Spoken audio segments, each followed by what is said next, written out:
Hello and welcome to All the Stitches. This is a channel about quilting, knitting, needlework, and whatever crafty thing I might be up to. My name's Colleen and I'm coming to you from the Lakes region of New Hampshire in the United States. I hope you like the opening of this show. I put in some nice music that I picked up from Epidemic Sound. I thought it was appropriate for the month of March. And the photos were from a trip a few years ago to Ireland, as well as a trip to the New York Sheep and Wool Festival. And then interspersed in there were some of my sheepy type of crafts. Today is March 9th, 2021. This is episode 18 that I'm calling Sheep Thrills. And today I'm going to be talking about and showing you some quilting, some wool applique, knitting, countercross stitch, some sewing, and some needle felting. Something new. So there's a lot of ground to cover, so I'm going to get right to it. I don't know if it's the month of March with St. Patrick's Day being the beginning of lambing season, whatever it is, I find myself surrounded by flocks of sheep, and everything that I'm working on, that I'm quilting, knitting, whatever, even everything I'm wearing, which, by the way, I did not make this. This was a cardigan I saw in the Appleseeds catalog. But of course, I had to have it, didn't I? But anyway, I find myself just surrounded by sheep things. And so I thought it would be a good opportunity to put together a show with this theme in this month of March. My first project is a finish, and it's my sheep quilt that you see hanging behind me. I'll put in a photo here so you can take a good look at it. This was a pattern that I've told you about before. It's from the Woolen needle and it's called Counting Sheep. Now I made it square instead of rectangular because that was the room I had hanging up behind me. The sheep are wool and it's hand appliqued using the buttonhole stitch. Behind the sheep is homespun fabric, so they're all little plaids and checks, all homespun. I'm really pleased with this, and I was so happy to hang it behind my sewing machine. So that's number one. Now I've started with quilting, so that's where I'm going to stay for just a short while here. My next quilt, I'm just going to show you a piece of it. This is a baby quilt that's in process. You can see the centers are, I found this little sheep fabric, which was my goal, and I put it in the center, and each little square of sheep is surrounded by either yellow or gray. And I'm going to have this machine quilted, and then I'll show you once it's done, I'll be able to show you this project. The baby that's coming has an older sibling. You can't give a baby all kinds of baby gifts and then have the older sibling get nothing. So what I've done was I made a matching quilt. The pattern's not the same, but the fabric is. So I made a matching doll quilt for the older girl. And this is quilters know this is a trip around the world pattern where everything flows around the center square. Same fabrics as the big quilt. Here's the back. I love this.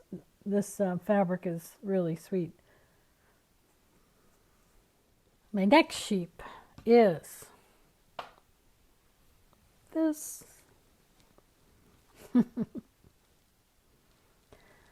So this is my knitting segment today. This is a pattern, iknitdesigns. See, I actually use the same yarn as they did because I thought it was just so perfect. And the yarn is a Surter Snuggly DK. The little sheep are made from, it's actually intarsia, and it was the first time, although I've done color work, I haven't done intarsia. So thank goodness for YouTube videos because I thought I knew what I was doing, and then it did not work. In fact, I finished and the sheep just kind of fell right out of the sweater. So I learned quickly from YouTube videos that you have to wrap as you're knitting along with the pink, and then you come to the white, and I learned you have to wrap the yarn around so that you connect them together. So that was a good learning experience. It's been a long time since I knit a sweater flat, so I remembered why I didn't like to knit sweaters flat. I like to knit them top down. But anyway, I thought that was an absolutely adorable pattern, and it came out as a very sweet sweater. I want to tell you about this yarn. You can see how fuzzy it is, and I just thought that makes it. You could have done it with any kind of white yarn or whatever, but I thought this particular fuzzy yarn was perfect. Well, I had quite an adventure trying to find it, because it's from the UK.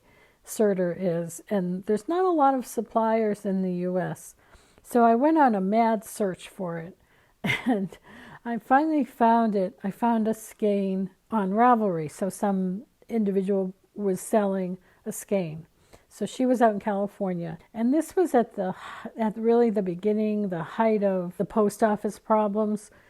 And I waited and I waited, and I did not get it. A month went by, and it did not come. And I thought, oh, that's gone. It's lost, So I went on a search.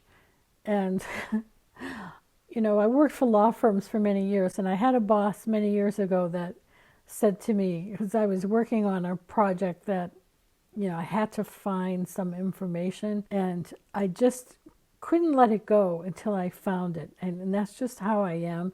And this boss said to me, when I finally found it, she said, you're like a dog with a bone. And that's really, I know that's how I am when I get on something. Well, I searched and searched and searched, and I finally found it, figuring this skein from California was never going to arrive. And then I found it, but I found it from Canada. It is, I should have said it's Serter Snuggly Snowflake. And so I found it in Canada. It's a very inexpensive yarn. So I said, you know what? They have 2 skeins left. I'm going to buy them both. Now, you only need a tiny amount for these sheep. But I ordered them. They came pretty quickly. And don't you know, the skein from California came as well. So now I have 3. And hey, if anyone needs some, let me know. Because I know where you can get it. You can get it from me. Okay, so my next project is Countercross Stitch. I finished it. It's not fully finished, but I got all the stitching done on it. This is a pattern from the Drawn Thread, and it's called Gratitude. I loved working on this. I use the call for thread, which is mostly these greens, dark green, light green, very pale pink, and an ecru, and a very pale yellow. But since I used a darker cloth, it wasn't showing up very well. So I kind of switched it up in the middle. I added blue because I thought the birds looked more like blue jays to me. And I added that brighter pink and took away the pale pink I was using. The lettering is blue, so that's why I added blue in the house and in the birds on the bottom. Plus lettering. So I used the call for colors, but then I added more. But I love this. This was a really fun project to stitch. And just in case you can't see it, the words on it say, "Little lamb, my gentle friend, gives up his coat as snows begin, to make my mittens, scarf and hat, and I stay warm because of that." I know it's crooked, but I'm going to bring it to be framed, I think, after I get a vaccine, because the framer that I go to is wonderful, but you're in a very small little area, and sometimes there's people right up behind you waiting, and it takes a long time. She's very meticulous, and she'll go through multiple choices, and I'm just, not comfortable, like so many other things right now. I'm not comfortable doing it, but I will get it framed and show you when it's done. This was on my Make 9 list for 2021. So I actually have one project that I can check off that list. My next project is a sewing project. And that is this tote bag or project bag that I made using a kitchen towel that came from Katie Green. Katie Green has she's an artist, real first and foremost, but she's also a knitter. She has a lot of nice little things in her shop, including this very nice quality kitchen towel. And see, it's her drawings. It's very typical of Katie. Her drawings of British sheep breeds. So I kept it as intact as I could. I only made a split in the middle of the towel so that, if you just folded it up, they would have been upside down on one side, right? So I just split it in half and re-seamed it. I trimmed off the edges of the towel that were seamed, and it was pretty easy. I added I put a label in my bags. I had this black fabric with the silver stars. I thought went well with it. I put a drawstring on because you can use it as an open. You can use it as an open tote, but sometimes you might want to just kind of pull it closed and keep everything in. I thought it would be a great bag for even, just to use as a tote bag if you're shopping around or whatever. But also, I think it's a good size project bag. You could fit a sweater in here or a small Afghan or something, and that's probably what I'll end up using it for. And I should also say that Katie Green has a podcast. She does a knitting and an art kind of podcast. That's probably the most peaceful thing you can watch. Her little dog Jack is in it quite a bit. She'll talk about her sewing and her knitting and her artwork, and sometimes she'll show her artwork in process. So my other craftiness this month was needle felting, and that's something I had done in a very minor way, just making little felted acorns that, I collected acorns from outside with big caps and took out the nut and felted these little balls to glue them in and make these acorns. So that's the extent of my felting experience before this. But then I found a kit made by a company called Felted Sky. You can go to feltedsky.com and see this kit and many others on their website. And the really great thing about this is it's really for beginners. They give you, let me show you what they give you. It's packaged so well. It's in this nice little box. And they give you a beginner's guide to felting. They give you instructions specific for the project. So it's step-by-step instructions. And in addition to that, there's a website where you can look up their videos. So I looked up the video for this, and it is step-by-step. Somebody really helping you to figure out what to do. And they're really excellent. It made me feel a lot more comfortable just, jumping in. They also give you 2 felting needles. This is all in this kit. So you didn't have to buy anything. So they give you 2 of these little felting needles. They're very sharp.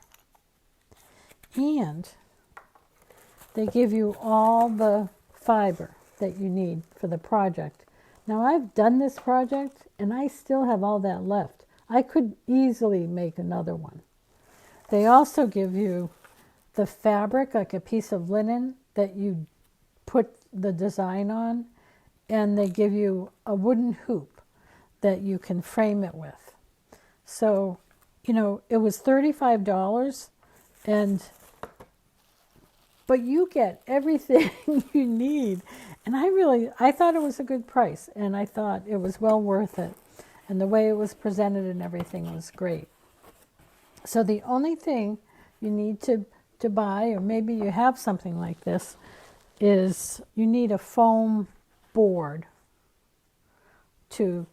because you're putting this fabric down and you're poking those needles into something. So I had this for when I made the acorns. I had this foam. Some people apparently use some kind of wool board or something. I don't know. I didn't look into it. I had this, so that's what I used. And then here's my project. Now, it's done, but it's not fully framed and everything. But here is the result. What do you think? I was really happy with it. And what I'll do is they give you directions for finishing. So I'll cut around it in a circle, turn it over. I think she shows you like a gluing process or something. I'm not sure. You can also stitch it like you would behind a piece of needlework. You can stitch it into a frame. But I left it like this for now because I couldn't decide. I might do something else with it. The little hoop here, the embroidery hoop they used to frame it, is a very nice hoop. It's a nice quality wood, but it's very narrow, and I'm finding it doesn't feel very secure in there. So I'm going to think about what I do. I suppose I could also, I could even put this on a pillow or something. I haven't decided. But what do you think? I'm really pleased with it.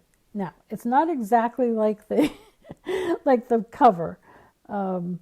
It wasn't that easy to make the trees. The ones on the picture are much smaller, so mine are a little heavy. But I think it's fine. You know exactly what you're looking at. You're looking at a field of sheep, and it looks very Irish to me, like an Irish field. So I noticed I put in one extra tree over here, and it was sort of a big blob. So, the great thing is, even when you're done like this, if you don't like something, you just pull it out. So from the front, I just pulled it out. And then I put a little more green. You can add layers and poke them in. And I thought the fun part was the sky, because she shows you how to lay down. You lay down your blue, and then there's a lighter blue, and you kind of keep those fibers very light and airy, and you lay those down and poke those in. So you get that nice streaky sky effect. So I might play with this a little bit. I notice on the box, this field here, it was poked down and sort of stripes so that it looked like a plowed field. I might pull that out and play with that a little bit. It made me want to do more needle felting. I love the puff of the sheep. She tells you to take off a little piece of the white, form it into a little circular oval, and then just poke around the edges and leave the body somewhat puffed out in the middle. So a lot of fun. I recommend it highly. Check out Felted Sky and see if there's something else that you like. Oh, and the only other thing I bought, because I watched a couple different videos on felting. They gave me those little needles which are fine for a small project. Clover makes this 5-needle felting tool, where it has the handle. It's more comfortable to hold, and having the 5 needles, it just made everything, it makes it go so much faster. So I recommend, if you're interested in this, I really recommend highly looking at this. I got this at Amazon, and it wasn't very expensive, so it was definitely worth it. Well, like I said, seem to be surrounded by a flock of sheep here, but I still want more. So anything sheepy has recently really caught my eye. And here are a few things that I've been looking at that I know I'm going to start on soon or sometime this year. Here's one, and it's a sweater by Drops Design. It's called Sheep Happens. It's very much like this cardigan that I'm wearing, but it's a yoke sweater. I know that this sheep design is so easy to do in color work, so I think that would be a really fun project. And I actually started this, but I was using a very woolly yarn, and I wanted a woolly, if it makes sense, I wanted a very woolly yarn for this sweater. I thought it would be appropriate, but it turned out to be really much too woolly. It was so hard to work it with because it felt like, I kept saying, I feel like I'm working with steel wool. And I know a lot of these yarns will soften up when you wash them, but I wasn't so sure about this one. So I ended up returning that yarn. I got it in 2 different places, so they were both nice enough to take it back. So I was kind of relieved that I don't want to say what the yarn it was, because I mean, that was just my preference, but it wasn't for me. But that is a sweater I would love to get going on. And then I had another project that I really wanted to make. See this book, Tour Ireland by Pat Sloan. And see this little quilt here on the front. You may have noticed it in my intro. I did make this quilt, it's sort of a banner, for a friend of mine who I worked with, who left the office and went to another job. And he and his wife have a house in Ireland on some family land. So I really wanted to make him this little Irish quilt.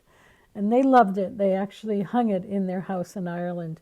And I've been wanting to make this quilt for so long for myself. And I finally, the other day, I said, why don't I just do it? I keep thinking about that darn quilt. Why don't I do it? So, but there were some things about it that I didn't love. And one of them is the little house, the little Irish cottages. To me, they look like beach houses in this quilt. And so I'm going to change it. And I'm going to make them look more like little traditional Irish cottages, like this. Right? Don't you think of that when you see an Irish house in the countryside? This is this crazy little tourist thing that I bought the first time I went to Ireland. You see that? In the little chimney, they along with these, they would sell you a little bag of chips from peat that they burn in the fireplace. And it has such a distinctive odor. And I love it because it so reminded me of Ireland. And so for a long time, I always have this out, but for a long time I would occasionally light this little piece of peat, and the smoke would come out of the chimney, and it would just transport me back to Ireland. But it's a silly thing, but something that I really enjoyed. So I'm going to make little houses that look more like this on my quilt. And then the sheep, they're appliqued here. But I am going to, probably because I'm just so stuck on, in love with this sheep quilt here, I'm going to make the little sheep wool on my quilt. That's the plan. So the other day I got started on it and I couldn't stop. So I have a start to the background. So here's the background piece with all the greens. And I'm looking forward to getting to the applique now. I have another project that I'm dying to make. And I don't know if you know the story of a sheep called Jubilee. And I don't want to tell this story because it's not my story to tell. There is a working farm in Vermont called Wing and a Prayer Farm. And they have a website spelled out wingandaprayerfarm.com. And if you are interested, please take a look because they tell the story of little Jubilee. She's a little lamb that was born to her mother, who they called June. And Jubilee was one of 5 lambs, but she was the only one that survived. And June, her mother June, almost didn't survive, but she did. But she was too sick to nurse her little baby Jubilee. So the family, it's a very caring farm. They really love the animals and they really care about them. Jubilee became a bottle-fed lamb, and they brought her in the house to be warm. They had pictures of her laying in a little wicker dog bed by the fire. She got to be very friendly with the family dogs, and she probably didn't have any idea that she was a sheep. But anyway, she's a year old now, and they're actually having a birthday celebration for Jubilee. But it's a wonderful story. Please check their website. There's so much more to it. And look at the pictures, because she's the most adorable sheep you have ever seen in your life. And she's really celebrated. And also, this news of Jubilee's birth came really as the COVID quarantine started. So watching her progress, because she's now living the life of a sheep, and she's living with the other sheep, though she still is close to the dogs and the humans.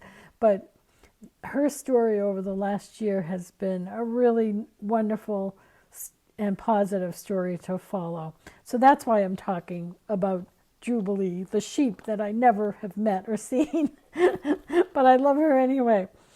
And here's the other reason I'm talking about her, because this company called the Woolly Thread Company came out with a pattern in celebration of Jubilee, and it's a pin cushion. It's called the Jubilee Pin Cushion.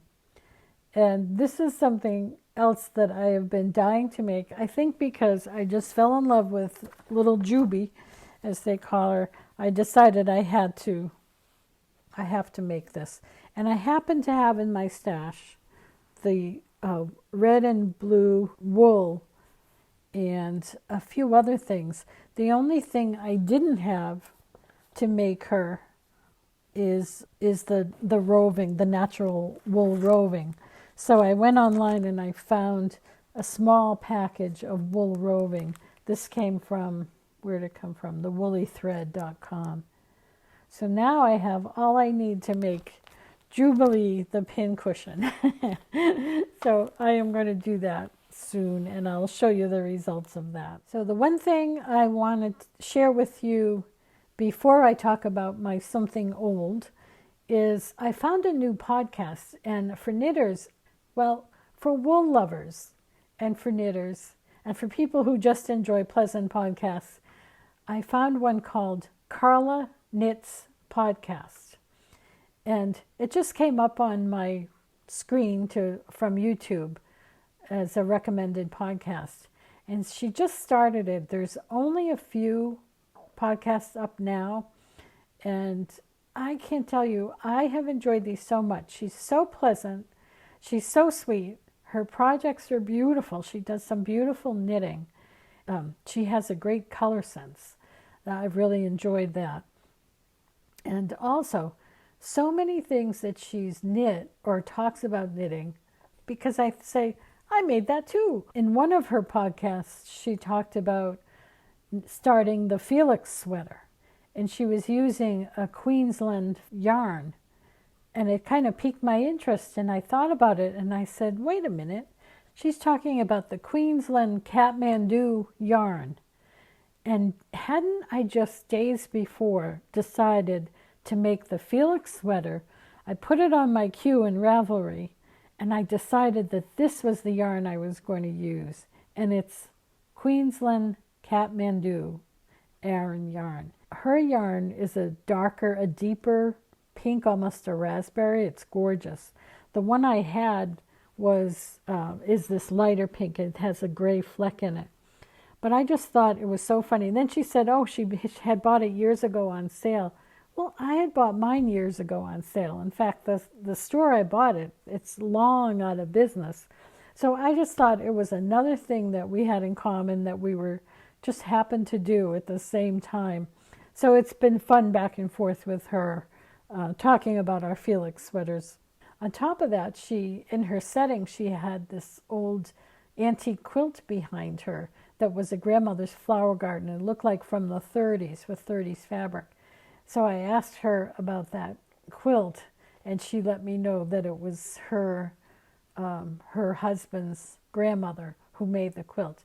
And I guess other people asked too. So she's, responds and she'll strike up a conversation with you online. Really nice person and very talented. So please check out Carla Knits Podcast on YouTube. So now it's time for something old. Here is my something old, and I thought it was appropriate for the month of March with St. Patrick's Day. It's my landscape of Ireland I made in 1989 in a class with Susan Turbeck. She was a New England area quilter, and she taught these landscapes. I chose Ireland because I had recently been there and couldn't get this patchwork landscape out of my mind. So I machine pieced the fields, and the rest is hand appliqued, and then it was hand quilted. On the bottom, I'm not sure if you can focus on that, it's part of a poem by the Irish poet Thomas Moore. It says, "I knew by the smoke that so gracefully curled above the green elms that a cottage was near. And I said, if there's peace to be found in the world, a heart that was humble might hope for it here." I thought that was the perfect quote for what I remember of going to Ireland that first time, when there were still a lot of thatched roof cottages everywhere you looked, and the government had just started a program to help people build new houses on their land. In later years, I added some sheep in the fields, because what I remember of Ireland is sheep everywhere I looked. Here's a long view, or a full view. I don't usually do book recommendations, but I have one today because it suits the theme. But it's a book I read on my Kindle, so I don't have the book. But here it is, the cover it's a book by Catherine Friend called Sheepish. I really recommend this book. It was a lot of fun. It was written by a woman who apparently is a blogger, but she and her partner have a sheep farm, and the partner is really more experienced in farming. So she kind of takes on the heavy duty work, but the writer, she was a reluctant shepherd and farmer. So she did it because she kind of enjoyed the idea of it, but wasn't that thrilled about it. But she came to love it, and she came to love the sheep, and she didn't really understand the whole fiber community, but started to do all the carding and the spinning and then knitting and so on and so forth, and got into that community to see what it was all about. So it was kind of this whole transition over a period of years, and how it got kind of harder for them as they got older, and one of them got sick and so forth.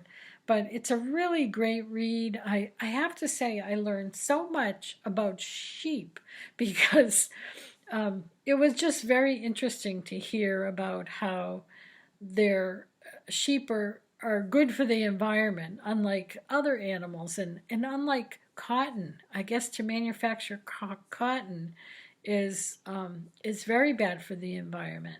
So I learned a lot about that kind of thing, and I really enjoyed the stories. Because she's a blogger first, her chapters are very short. They kind of tell a story, and then you moved on to the next story. I loved it. It was great reading. I tend to read before bed, so sometimes you only want to read a short chapter. So I highly recommend Sheepish by Catherine Friend. Well, I think that's it for today. Thank you so much for joining me from my sheep show. I hope you enjoyed it.